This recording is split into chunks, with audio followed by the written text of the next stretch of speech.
आज लोग कहते हैं कब्र वाले क्या देते हैं। इकबाल दस होए तू मुजद्दिद साहब की कब्र ते क्यों हाजिर होया जी? 10 कब्र वाले कुछ देंदे के नहीं देंदे।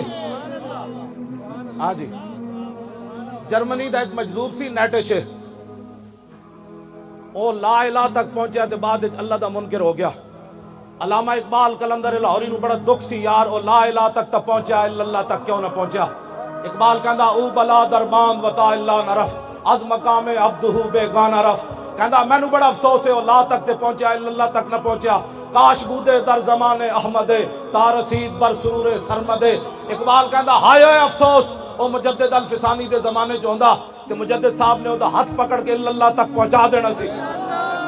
ए इकबाल दा मौकफ उस वक्त तक सी जदों तक इकबाल मुजद्दिद साहब दी कब्र ते हाजिर नहीं होया। जदों हाजिर होया फिर सुनो की कहंदा इकबाल, हाजिर हुआ मैं शेख मुजद्दिद की लहद पर, वो खाक के ज़ेरे फलक है मतला अनवार, उस खाक के जर्रों से शर्मिंदा सितारे, उस खाक में पोशीदा है वो साहिब असरार। गर्दन न झुकी जिसकी जहांगीर के आगे, जिसके नफस गर्म से है गर्मी अहरार। वो हिंद में सरमाया है मिल्लत का निगेबा, अल्लाह ने बर वक्त किया जिसको खबरदार।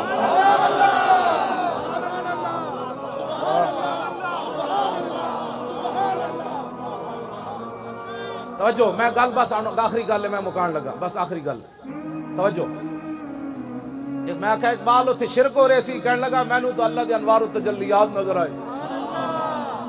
मैं आख्या कोई मुजद्दिद साहब शायद दिती है कि कोई नहीं। सुनो जी इकबाल, इकबाल है जिहदे सामने मैं हाजिर होया। इकबाल कहता झल्ला मैनू की कुछ मिलया।